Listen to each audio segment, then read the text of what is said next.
क्या आपका भी दिल चाहता है कि आप यूके आएँ, यूके विज़िट करना चाहते हैं, या आपका कोई फैमिली मेंबर है ऐसा यहाँ पे यूके में जिसको आप मिलने आना चाहते हैं, तो या आप अपने पेरेंट्स को यहाँ पे बुलाना चाहते हैं आपसे मिलने के लिए, अगर आप यूके आ चुके हैं ऑलरेडी और लंदन रह रहे हैं या यूके रह रहे हैं, तो ये वीडियो आपके लिए है। क्योंकि इस वीडियो में आपको मैं पूरा प्रोसेस बताऊंगा कि कैसे आपको वीज़ा अप्लाई करना है विदाउट किसी एजेंट की हेल्प के, और क्या क्या डॉक्यूमेंट्स लगेंगे और सारी चीज़ें, और कैसे आप अपना चांसेस वीज़ा लगने के इंक्रीज़ कर सकते हैं। तो अगर ये आपको सारी चीज़ों की इन्फॉर्मेशन चाहिए तो वीडियो को पूरे एंड तक देखें, और मैं एंड में आपको कुछ प्रो टिप्स भी दूंगा वीज़ा से रिलेटेड, या कैसे डॉक्यूमेंट्स देने हैं, या कैसे अपॉइंटमेंट में जाके क्या करना है, कुछ टिप्स मैं आपको एंड में दूंगा। अगर चैनल को अभी तक सब्सक्राइब नहीं किया है तो आप चैनल को हमारे सब्सक्राइब ज़रूर कर लें, और अगर वीडियो अच्छे लगे तो लास्ट में आप लाइक भी कर सकते हैं। चलिए वीडियो को शुरू करते हैं। तो मैंने मेनली इस वीडियो को कुछ पार्ट्स में सेग्रीगेट किया है। तो फर्स्ट है कि हम पहले डिस्कस करेंगे कि एप्लीकेशन का प्रोसेस क्या है, एलिजिबिलिटी क्राइटेरिया क्या है, क्या क्या डॉक्यूमेंट्स आपको चाहिए होंगे, और लास्ट में मैं आपको बताऊंगा कि टिप्स कुछ जो आपको हेल्पफुल हो सकती हैं। First let's discuss about the application process and steps to apply. तो सबसे पहले मैं आपको ये बता दूं कि दो वेबसाइट्स हैं, एक है gov.uk की और एक है VFS की।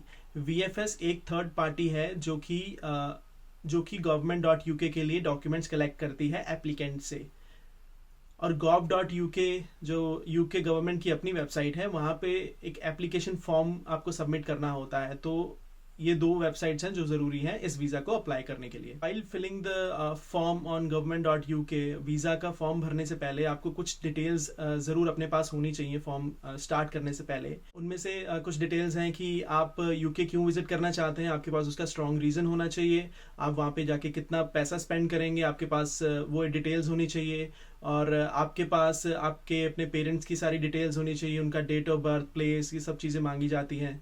इवन अगर आप अपने पेरेंट्स का भी वीज़ा अप्लाई कर रहे हैं तो पेरेंट्स के वीज़ा के लिए भी आपको उनके पेरेंट्स की डिटेल चाहिए होगी। तो ये सारी चीज़ें आप पहले से अपने पास इकट्ठी करके रख लें बिफोर ओपनिंग द फॉर्म। अब इन पॉइंट्स को हम ज़रा थोड़ा डिटेल में डिस्कस कर लेते हैं। तो फर्स्ट पॉइंट इज़ कि आपके पास स्ट्रॉन्ग रीज़न होना चाहिए यूके विजिट करने का।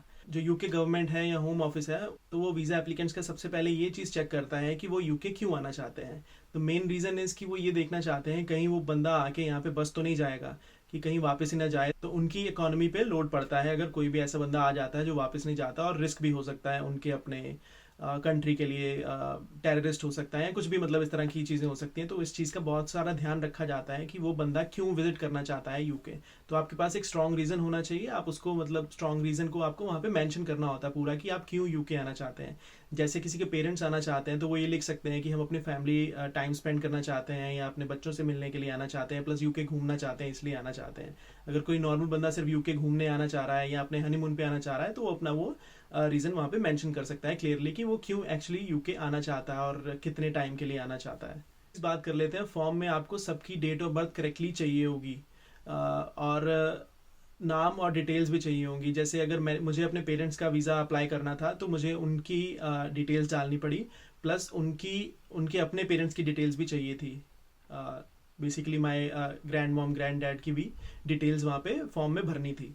तो ये डिटेल्स भी आपके पास होनी चाहिए डालने के लिए, ये मांगते हैं। तो इस चीज़ का भी आपको थोड़ा ध्यान रखना होगा। अगर आप विजिटर वीज़ा पे आ रहे हैं, और या आपको अगर कोई स्पॉन्सर कर रहा है स्पेसिफिकली, कि आपका कोई रिलेटिव आपको स्पॉन्सर कर रहा है, या आप अपने पेरेंट्स को स्पॉन्सर कर रहे हैं, तो उसमें ये आपको मेंशन करना होता है एक्चुअल रिलेशनशिप, कि आपका उस रिलेशनशिप उस बंदे के साथ क्या है जो आपको स्पॉन्सर कर रहा है, और उसका आपको रीज़न देना होता है कि वो बंदा आपको क्यों स्पॉन्सर कर रहा है। जैसे किसी का कोई अपने पेरेंट्स को स्पॉन्सर कर रहा है तो वो लिख सकता है कि आई एम हिज सन और डॉटर, तो that's why I am sponsoring him और हर। तो ये आपको चीज़ वहाँ पे मेंशन करनी होती है फॉर्म में। और अगर आपके रिलेटिव हैं तो सेम आपको वो चीज़ डिटेल्स डालनी पड़ेगी। तो ये चीज़ आपके पास पहले से आपको क्लियरली पता होनी चाहिए। यदि आप ये फॉर्म कंप्लीट करते हैं तब आपको जो gov.uk की साइट पे ही आपको उस फॉर्म की फीस भरनी होती है, एप्लीकेशन फीस जिसे कहते हैं।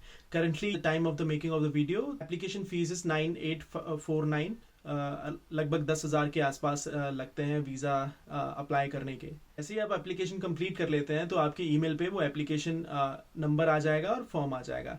नेक्स्ट आपको क्या करना है, नेक्स्ट आपको VFS की साइट पे जाना है। VFS की साइट पे जाके आपको लॉगिन करना है, और वो लॉगिन होगा आपकी एक्चुअल एप्लीकेशन आईडी जो कि आपको ईमेल पे आई है, और प्लस वो gov.uk की साइट पे भी होगी।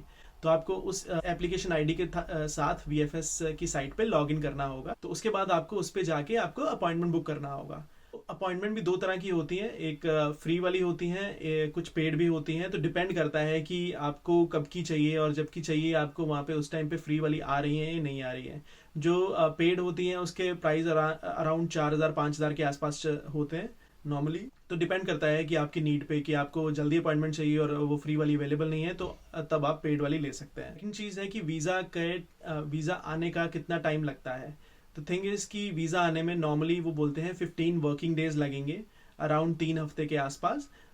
बट ऐसा भी होता है एट द करंट मोमेंट काफ़ी टाइम लग रहा है वीज़ाज आने में, अराउंड 40-45 डेज, कई केसेस में 60 डेज भी लग रहे हैं। द रीज़न इज़ कि काफ़ी बैकलॉग हो चुका है, काफ़ी क्योंकि पेंडेमिक था बीच में, और काफ़ी टाइम इन्होंने वीज़ाज बंद रखे, अराउंड 6 महीने इन्होंने वीज़ाज बंद रखे, किसी नए बंदे को वीज़ाज नहीं दिए। प्लस जो स्टूडेंट्स भी यहाँ आना चाहते हैं, उनका बैकलॉग भी काफ़ी बढ़ गया है, तो इसलिए वो वीज़ा आने में काफ़ी टाइम लग रहा है। कई केसेस में ऐसा हो सकता है कि 40-45 डेज या 60 डेज कोई बंदा नहीं वेट करना चाह रहा है, तो उस केस में क्या कर सकता है। तो यूके की जो गवर्नमेंट है वो अलग अलग ऑप्शंस भी देती है कि आप प्रायोरिटी वीज़ा लगा सकते हैं, सुपर प्रायोरिटी वीज़ा लगवा सकते हैं। उसमें ये होता है कि जो टाइम है वो काफ़ी रिड्यूस हो जाता है। आपको 2 दिन में या 5 दिन के अंदर अंदर आपको आपका पासपोर्ट आपको हाथ में मिल जाएगा। बेसिकली जो प्रायोरिटी है उसके एक्स्ट्रा चार्जेस भी लगेंगे। उसके चार्जेस हैं अराउंड 20,000 के आसपास से स्टार्ट हो जाते हैं। बात कर लेते हैं इस वीज़ा के लिए एलिजिबल कौन कौन लोग हैं। तो फर्स्ट थिंग आती है कि वो लोग एलिजिबल हैं जो अपने आप को सपोर्ट कर सकते हैं, या कोई उसका स्पॉन्सर है जो कि उनको सपोर्ट कर सकता है। बेसिकली मतलब ये है कि आपके पास इतना पैसा होना चाहिए कि आप आ सकते हैं और यहाँ से वापस जा सकते हैं। सेकंड एलिजिबिलिटी क्राइटेरिया ये है कि यूके आने के बाद यूके छोड़ के जाएंगे, आपके पास एक रीज़न होना चाहिए, तभी आपको ये यूके का वीज़ा दिया जाएगा।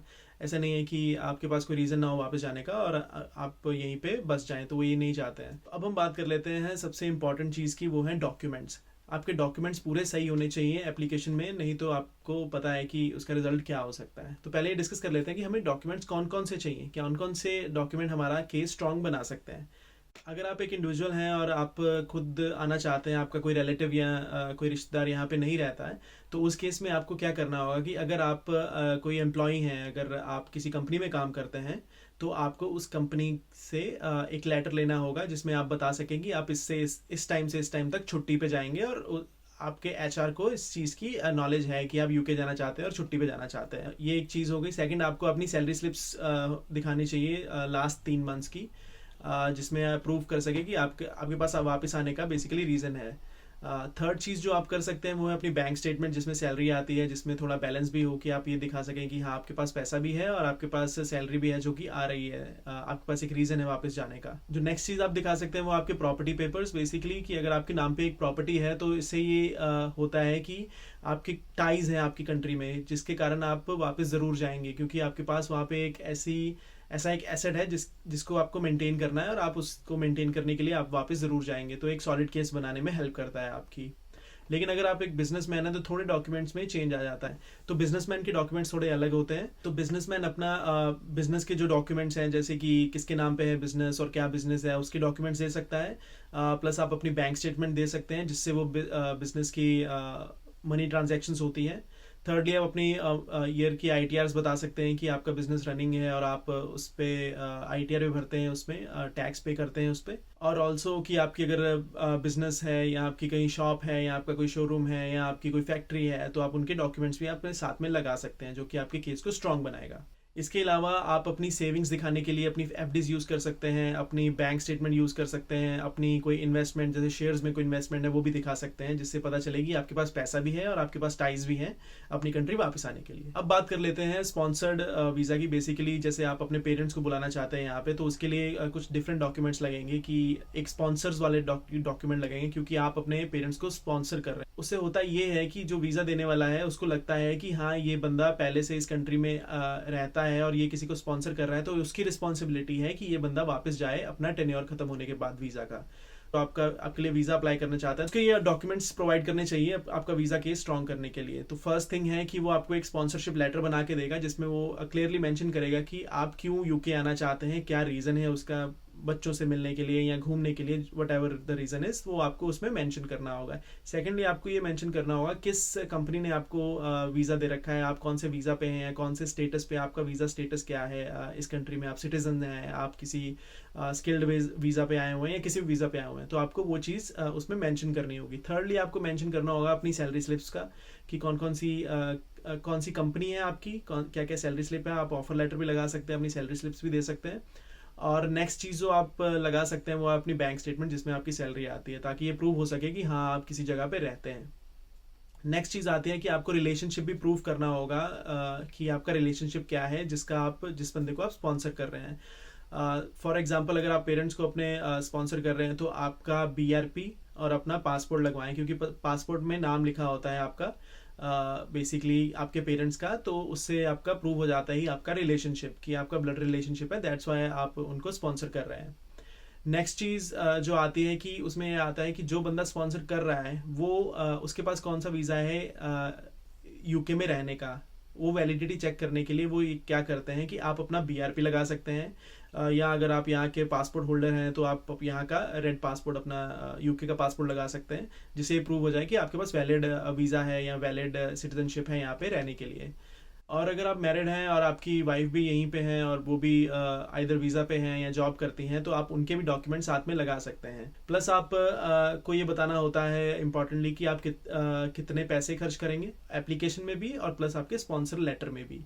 स्पॉन्सर लेटर का अगर आपको फॉर्मेट चाहिए तो आप कमेंट्स में डाल सकते हैं, तो मैं उसको अपलोड कर दूंगा ताकि आप जो भी उसको यूज़ करना चाहते हैं वो उसको यूज़ कर सकें। तो यही है इंपॉर्टेंट डॉक्यूमेंट्स जो आपको चाहिए होंगे UK का वीज़ा लेने के लिए। अब बात कर लेते हैं कुछ टिप्स की जो आपको हेल्प कर सकती हैं पूरे वीज़ा के प्रोसेस में। काफ़ी सर्विसेज देता है VFS, but most of the cases में वो सर्विसेज का काफ़ी ज़्यादा यूज़ होता नहीं है। जैसे SMS सर्विस है कि आपको SMS आ जाएगा जिस दिन उनके पास अपना पासपोर्ट आता है, बट द थिंग इज़ कि उस दिन आपको ईमेल भी आ जाता है। जो अपना फ़ोन ज़्यादा इस्तेमाल करते हैं, अपने ईमेल ज़्यादा इस्तेमाल नहीं करते, उनके लिए फ़ायदा है कि उनको नोटिफिकेशन उनके फ़ोन पे आ जाएगी। स्कैनिंग के पैसे लगते हैं 1000 रुपये, लेकिन आप ऑनलाइन भी जब आप VFS पे अपॉइंटमेंट लेंगे उस टाइम पे भी आप अपने सारे डॉक्यूमेंट अपलोड कर सकते हैं। डॉक्यूमेंट्स अपलोड करते हुए सबसे इंपॉर्टेंट चीज़ ये याद रखिएगा कि अपने सारे डॉक्यूमेंट्स को सेल्फ अटेस्ट ज़रूर करें, दैट इज़ रिक्वायर्ड। तो आप अगर वो कर देते हैं तो आपको स्कैनिंग के भी 1000 रुपीज़ खर्चने की ज़रूरत नहीं है। इन कुरियर सर्विस के भी अपने पंगे हैं कि वो आते हैं नहीं आते, वो लेट कर देते हैं पासपोर्ट देने में, लेकिन ये एक सर्विस है जो आप यूज़ कर सकते हैं, फ़ायदेमंद हो सकती है, जो कि काफ़ी आउट स्टेशन में लोग रहते हैं या दूर रहते हैं। अपना फॉर्म भरते वक्त ये चीज़ ज़रूर याद रखिएगा कि कुछ ऐसी अमाउंट आप कोट ना कर दें कि जो आप जस्टिफाई ना कर सकें। फॉर एग्जांपल कि आप मंथली 50,000 कमाते हैं और आप कह रहे हो कि मैं UK जाके 5 लाख खर्च कर दूंगा अपने पूरे ट्रिप पे, तो वो चीज़ जस्टिफाइबल नहीं है, क्योंकि आपके इंडिया में भी खर्चे हैं, आपकी सैलरी कम है, लेकिन आप 5 लाख रुपया कैसे लगा देंगे। जो अमाउंट्स भी आप कोट कर रहे हैं वो आपके करंट सैलरी या करंट जो आपके पास सेविंग्स हैं उससे कुछ मैच करता होना चाहिए, ये नहीं कि बहुत ही उसमें डिफरेंस हो, तो इसके कारण भी आपका वीज़ा रिजेक्ट हो सकता है। तो अगर आपके पास कोई प्रॉपर्टी नहीं है और आप सिंगल हैं, अनमैरिड हैं, तो काफ़ी चांसेस बढ़ जाते हैं वीज़ा रिजेक्ट होने के, क्योंकि इससे प्रूव ये होता है, मतलब उनको लगता है कि आप वापस नहीं आएंगे, और इस सिनेरियो में वीज़ा रिजेक्शन ज़्यादा होते हैं। अभी एक इंपॉर्टेंट चीज़ है कि जो अपॉइंटमेंट्स होते हैं VFS पे वो रात को या सुबह अराउंड 5 बजे के आसपास खुल जाते हैं। तो ऐसा भी हो सकता है कि किसी दिन की आपको कोई अपॉइंटमेंट ना दिख रही हो, लेकिन अगर आप सेम डे रात को चेक करेंगे तो आपको नेक्स्ट डे की भी मिल सकती है अपॉइंटमेंट्स।